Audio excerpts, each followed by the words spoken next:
It's time to accelerate. Hi, I'm your host, Andy Paul. Join me as I host conversations with the leading experts in sales, marketing, sales automation, sales process, leadership, management, training, coaching, any resource that I believe to help you accelerate the growth of your sales, your business, and most importantly, you. Hello, and welcome to Accelerate. We're here another episode of Frontline Fridays with my regular guest and special guest, Bridget Gleason. Bridget, how are you doing today? Good morning, Andy. I am doing great. How are you? I'm doing great, a little jet lagged. Just got off a plane, I think, at a little after midnight last night. And it's early in the morning here today. So, yeah, a little blurry-eyed, but otherwise not too bad. I don't miss those heavy travel days from East Coast to West Coast, West Coast to East Coast. That can take its toll. Drink some good strong coffee. Yeah, if I were a coffee drinker, I would do that. Yeah, no, but it was one of those situations sort of ironic where I got to the meetings, got away a little bit earlier than I anticipated yesterday. I got to the airport. There was an earlier flight. I got on the earlier flight. It was going to save me about 2 hours getting home to New York, and it was delayed for an hour and a half. So, yeah, you weren't meant to get there you weren't meant to get to New York any earlier than you did. That's right. I got there about 25 minutes earlier than I would have with the last flight. So anyway, that's what happened. So, all right, today we're going to talk about something that again, sort of stimulated from a conference you and I were just at recently, the SaaStr conference, where a lot of great content presented about the SaaS sales model, the specialized sales model, the predictable revenue sales model, whatever you want to label you want to put to it. And a guy was sitting next to me in the audience who had worked in the business and was looking for a new assignment at a VP level and was just sort of fretting that perhaps already that maybe this revenue model, the specialized sales with the SDRs, banging the phones, banging email to set up meetings for the AEs, and then so on as we've gone through the progression in our previous talks, is that maybe we're in danger of breaking that model, right? That we're just exhausting the potential prospects with sort of masses of undifferentiated communications, emails, voicemails, and so on. And if that's the case, then what's going to be next? And so I thought maybe we could spend some time talking about, is this a danger of breaking the sales model? And not immediately, but at some point here. And if we do, what is next? What is the next way, or what can we do in addition to what we're doing today to sort of help us be more effective getting our message through? Yeah, well, I think we are going to break the model. I think that's the only way we make progress is if we keep breaking the model. Things change, the model breaks. So I sort of agree with him that I think we will break the model. And I already, to his point, wow, our prospects are just under a barrage of email and phone calls and all of these things that it is harder and harder to get through. As I've been here at my desk for the last half hour, Andy, I've gotten 3 calls. I can see them coming in on my cell phone of numbers that I don't recognize, that I don't pick up, I don't answer, right. I don't return, So I think it is getting harder and harder. And I don't know what the next sort of wave will be of what it looks like, but I think the challenge, I don't think the specialization, I don't think that will go away anytime soon. But I do think what we do within those roles will continue to evolve. And so you had a qualifier. You called it, the undifferentiated emails. And I think that's the first thing that needs to change is how do we make sure that our emails are differentiated rather than undifferentiated, and that our phone calls are differentiated, and how do we get through? But if we're sending undifferentiated, we're not going to get through. We're gonna have very, very low success rates. Yeah, so let me just paint a picture. So at this conference we're at, there was a growing number, I mean, more than I'd seen in the last year, of companies that are selling a software service that's geared to help your sales teams be more productive, your sales development teams be more productive. And gosh, there are easily a dozen companies there that fundamentally start doing the same thing. Give your sales development reps the opportunity or the tools to be able to, set up a cadence of contacts of, mixed media in terms of voice and social touches and email touches, and oftentimes integrate with a database or multiple databases that enable them to identify a list of contacts. And they're all these companies were talking about the need to capture certain logos, right? We're going to identify 100 or 1,000 logos that we want to get, but between all of them are probably pretty much the same 1,000 logos. And so I was just sitting there thinking about potential prospects and potential buyers at the receiving end of these dozen companies at, let's say, 1,000 different firms, just being, was that blasted with email and voicemail and social touches and so on. And how do they make any sense out of what they're receiving, given sort of the flood of what's happening? And I think this is being replicated in market segment after market segment. Yeah, I'm familiar with a lot of the tools, and I agree that just the volume of them that's coming out is staggering, and they are designed to help a sales development rep or a sales rep create, like you said, this cadence of touches. What's interesting as you were talking, I was thinking about the data that points to the fact that people don't respond on the first touch, the second touch, even the third touch. It's often the seventh touch or the ninth touch or the 11th touch. And these tools help schedule and coordinate those so that you don't have to remember on the list that you're going after, okay, this one is touch 3 today. Oh, this one is touch 4, and this one is touch 2, and it's a phone call and an email. So they really help with the scheduling. I wonder, as you're saying, Andy, God, is that number, if it's 7 or 9, a year from now, are you and I going to be sitting here saying, well, now it's 17 and 19 before you get through? Yeah, and don't mistake me. I would have killed for one of these tools when I was at the early stages of my career. I mean, oh my goodness, I'm so envious of sales development reps and account execs and the tools and technologies that are available. And I mean, I use some of them now, but I mean, I was thinking the day when I was, doing sort of the sales development rep equivalent role. But, if I could also see in the segments that I was in that, yeah, I always knew who my 7 to 10 competitors were. And I was just thinking, God, back in those days, if we had been, blasting and the, potential buyers with this level of communications, yeah, they would have turned us all off. Right. So how do we sort of move beyond this sort of realm? Because I think when we talk about it takes 9 touches, or there's stats that say it's 23 touches, which I think is probably too many. Not sure I believe that stat, but let's say it's 7 to 9 touches where you get through. It's really, to some degree, isn't the sales development role almost more of a brand awareness type role? Well, I mean, what's interesting, Andy, is oftentimes now sales development reports into marketing. Well, in some cases that could make sense because you basically are advertising to a certain degree. I've sort of contended that for a while. So I've seen it report into marketing. In our case, it does report into sales. But yeah, sometimes it's brand awareness. What I've started here at SumoLogic, we've got those tools. We use Yesware, we use Outreach, and they make it very easy to, we call it here scorch the earth.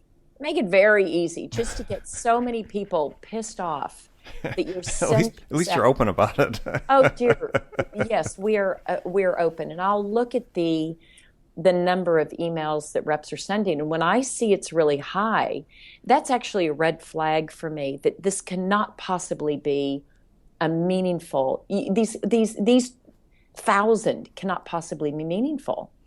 And what we're encouraging reps to do is to use it as a scheduling tool. Use it to schedule, but send fewer and have each one be meaningful. So of the 7 touches, take the time, crafting the 7 messages that will go to that individual and spend time on that and use and where you're going to save time is that it will automatically send them for you when it needs to. So really think of it as a scheduling tool as opposed to a blasting tool.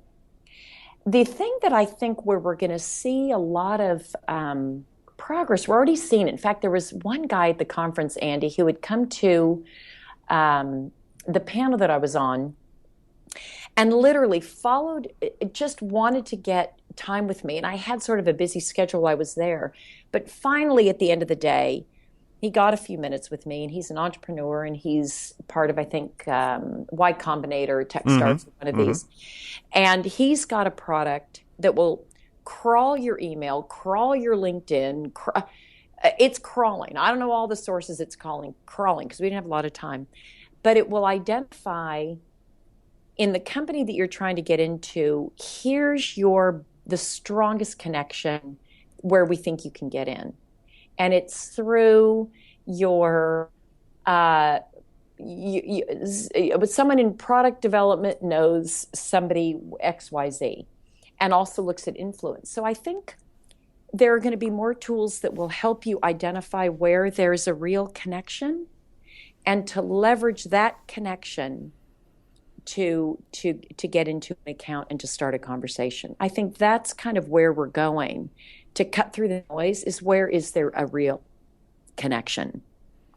Yeah, because I think that one of if we take a step back, and I agree, and I want to pursue this with in terms of what new tools or what new approaches are coming that might help you be more precise in your targeting and more differentiated in your approach. But it seems like one of the conundrums that exist is that, and in the SaaS space, but in general, anybody that's using SDRs to drive appointments and demos and so on for account execs, is that on one hand, there's talk about metrics that are activity metrics, and you were fielding some of these questions yourself in your panel and the panel before you at the conference you and I were at recently. How many contacts should the SDRs be making per day? How many meetings should they be yielding off of those how many sales conversations yield certain meetings and so on? What are those metrics that are really quantity focused? And yet on the other hand, people were sort of giving what I'm going to generously sort of term lip service to this idea of personalizing the communications that take place within the structure of those fairly rigorous activity metrics. It seems like the two don't really meet. So when you said, yeah, we want to have people focus more on quality and maybe do fewer, that seems like a pretty logical and sound thing to do if you can improve the odds of actually getting through. But it doesn't seem like that's really the general trend. Well, I think a lot gets lost in translation. So people will ask a very specific question about how many do you need to do to get. I think what you really have to pay attention to is what's the result you're looking for. And gosh, for me is if my reps can be doing fewer activities and they're more quality activities and get a better result, that's what I'd rather they do. And I'll tell you, even here at SumoLogic, that message gets lost, that it's one that has to be continually reinforced and talked about, because I know there are still reps on the floor that feel like she just wants activity, activity, activity. And I'm trying to have some balance between an expectation of activity in order to achieve a particular result. And it's a balance looking at both, and they change, Andy. They change. This is not a set and forget. It's something you have to continually be looking at. And I think also looking at different reps, their conversion rates are going to be different, and conversion rates between the emails that I send and somebody replying or getting a first meeting. And so you wanna have it be pretty individualized, also within a range, individualized as to how many activities you expect to get a certain result. Mm-hmm. Mm-hmm. What seems sort of interesting too is that I just wonder whether the experience of a lot of SaaS companies can be translated into sort of the broader markets, because I mean, at least at this conference around, and I was talking to dozens of different companies that were in attendance and exhibiting as well, and interestingly, is they tended to be a little bit, not a little bit, they tend to be largely oriented to selling to other tech or tech enabled companies, and so it seems like everybody's sort of using the same techniques on each other to sell to, this sort of, I don't want to say incestuous, but somewhat incestuous community, and that maybe the problem is worse there than it might be, in manufacturing or, retail services industries or some other B2B segments that were less tech focused. I mean, what's your thought on that? God, that's so funny. I think you're correct. I think when we get outside the little bubble that we're in, and the bubble, I mean, sort of the early adopters around tech and these tools, and that you find that there's a huge part of the population that is not using these tools, is not the recipient of some of these tactics and techniques. So I think it starts here in a little bubble, and then it just starts to spread outward. I'd be surprised though if, while some of these, like you said, these manufacturing companies, they may not be using the techniques and these tools, but I'd be hard pressed to believe that they're not the recipient of them. Because we're kind of selling to tech, but there's still a lot of products and services that are trying to disrupt some more traditional. Oh yeah, yeah. Traditional. Yeah, I think that I was maybe talking on a scale basis, right? Because yeah, I agree with that. Because SaaS companies that come out that have these great tools, the first place they tend to sell them are going to be these early adopters, which in turn tend to be sort of, like I said, tech or tech-enabled companies that are more likely to be early adopters, and I think that I guess maybe the point I was trying to make is if you can find a way to send a differentiated message or to have a methodology that breaks through the noise within that tech bubble, then it's going to translate really well into the world at large. Well, I mean, the other thing, it's sort of interesting. I've seen this, and we're also doing some of it ourselves, is doing more direct mail. Yeah. It works, right? It works. I mean, where before direct mail stopped working because it was really ubiquitous, you got too much junk mail, you just threw it out. Where now they'll actually pay attention to it because you don't get as much of it. Yeah. Well, I've just been reading a fascinating book by a guy who's going to be a guest on the show for people that regular listeners, is a gentleman named Stu Heinecke that written a book about how to get a meeting with anybody. And it's all about how he's, not just he, but talking about how people successfully use what he calls contact marketing, which is, how do you do a very focused outreach to a very small number of people that you think are going to be extremely influential and transformative on your business, perhaps CEOs of 10 logos that you really want to capture. And he talks about how he's built his business, and fairly successfully. He happens to be a cartoonist, and he sends a personal cartoon that he creates to somebody, to a CEO. Talk about a very differentiated message. Now, it doesn't scale, but in his case, he's selling to large enterprises. And if he gets through to the CEO, which he claims in his case, he has a 100% response rate on those. It's a smaller number, but 100% response rate gets meetings. The impact is huge. I know Stu Heinecke, and I've seen a lot of his work. That's right. You were quoted in the book, as a matter of fact. Well, I think that's right. I was quoted in the book. Yes, not that you mentioned it. Yes, I read your name. I was also a recipient of some of Stu Heinecke's postcards and the cartoons, and something. It's just eye-catching. It's different. I'm not used to getting it. It's personalized. It was relevant to me.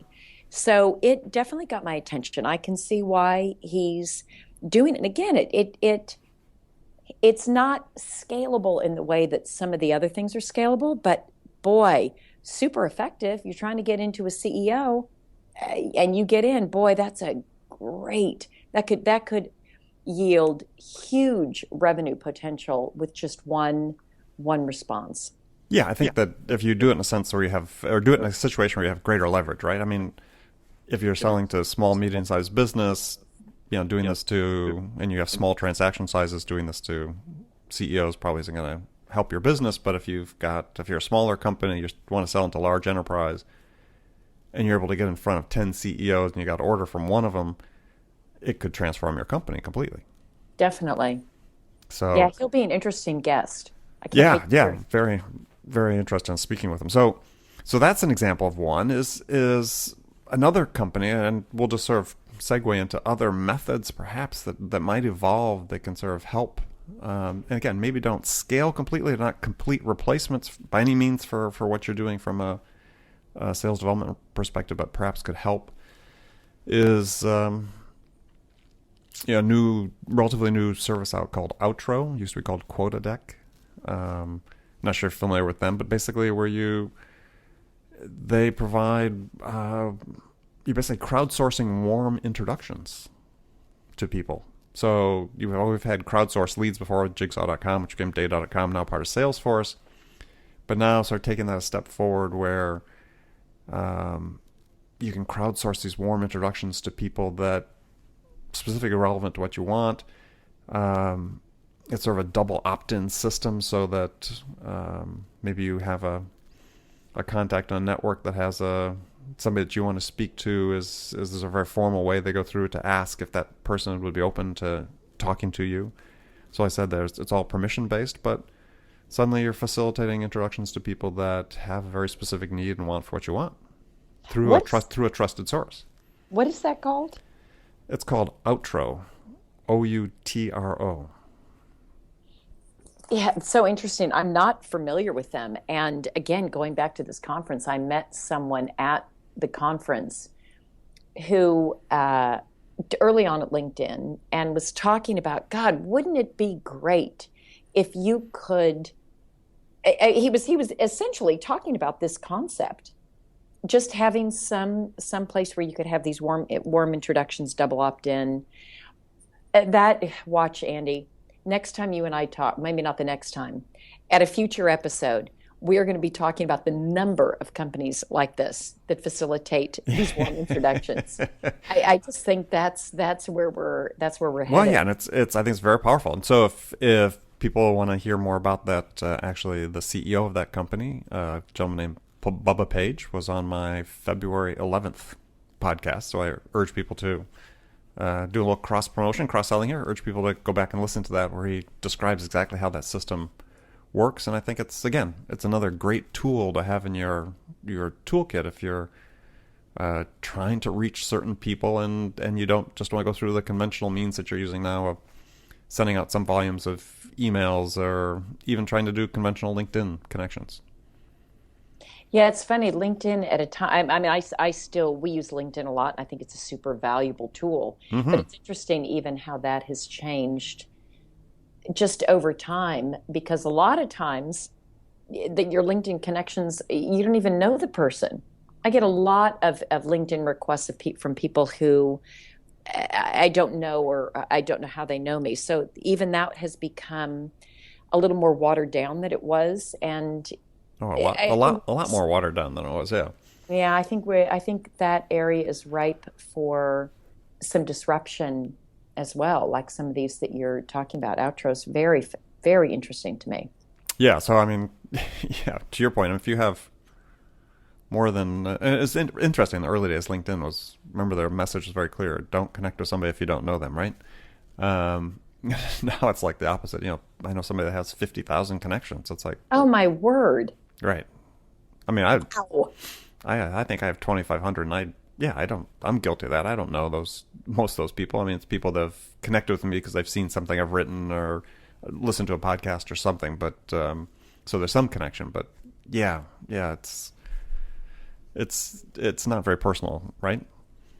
Yeah. Again, it's that sort of segment is ripe for some disruption and iteration. Yeah. So what else are you guys doing that in your own business that at Sumo that help you personalize the outreach, that help you sort of break through the noise, if you will? Well, I think again, God, I feel like we're going backwards in time. So, direct mail and mail is helpful. Good old-fashioned community meetups and outreach and the meeting people personally. So knowing where your prospective buyer is going to be hanging out. And I don't mean what restaurant or bar do they hang out at, but what events are they going to? And Hmm. what potential events could we hold that would be interesting to them? Not to do a sales pitch, but to have an interesting topic and something that's relevant. So things like that are very, very important. Also, we do a lot with partners and through the channel. So um, just again, a channel, oftentimes there are people that already have a relationship with a prospect. And if we can bring value to that, we definitely try to leverage those relationships as well. So I think it's a lot going back to direct mail, and then where can we find a relationship or tie-in that will help open the door for us to have a meaningful conversation. And I think that's really the key. And we're sort of going to be wrapping up here in the next couple of minutes. Is when you go through all this talk about quantities of emails and voicemails and the tools that are available, and if you look at the things we talked about today, and the ones you just were speaking about yourself for SumoLogic, it has to do with the person-to-person contact. And we do really want to, and I think increasingly in sales, we're going to have to get back to the fact that at the end of the day, it's about a person to a person. And that's where you establish those meaningful contacts, meaningful relationships. And you can automate all you want, and there's lots of ways where you want to automate a lot of your processes and sales and so on. But at the end of the day, even with an automated process, when a customer has to make that decision, unless that's they're buying it online, it's a person talking to a person is going to be the differentiator. Yeah, that's right. It still comes down to kind of that relationship and rapport and that connection. So Trust. with trust, yeah, absolutely. That's always going to be a critical factor. It's just how do you establish that? I think that's what changes and has changed over time and will probably continue to change. Yeah, and I would contend, and I do contend that when it comes to this, if you consider sort of the formula that I sort of like to summarize that Bob Burg wrote about in his book, The Go-Giver Formula, people buy from people they know, like, and trust. There's a limit to how much you can build this rapport that sort of represents let's say, the like and the know and the trust virtually. And at some point, in some cycles and certain products you can, but a lot of times in business to business space, which is primarily what we talk about here, at some point a person has to talk to a person, and that's going to be the decisive moment. Yeah, I agree with that. All right. Well, good. Well, thanks for joining me again. As always, it's been so much fun to talk with you, and I hope everybody out there has enjoyed it as well today. This has been another episode of Frontline Friday on Accelerate with my special guest and friend, Bridget Gleason. And Bridget, we're going to look forward to talking to you again next week. And likewise, have a great Friday and weekend, Andy. All right, and everybody, same to everybody out there, and we'll talk to everybody again soon. Thanks for listening to the show. If you like what you heard and want to make sure you don't miss any upcoming episodes, please subscribe to this podcast on iTunes or Stitcher.com. For more information about today's guest, visit my website at andypaul.com. Hi, this is Andy. Connect and Sell is used by sales reps at nearly 1,000 companies, including hundreds of technology startups and several Fortune 500 companies, to overcome the challenges of getting prospects on the phone. Companies using Connect and Sell grow their revenues faster by enabling their sales reps to have more sales conversations in 90 minutes than they could otherwise achieve in an entire week. Connect and Sell can be deployed directly to your sales reps, or you can take advantage of their outbound on-demand service, which delivers qualified prospect meetings scheduled directly on your sales reps' calendars. Visit connectandsell.com to learn more about how Connect and Sell can start filling your pipeline today.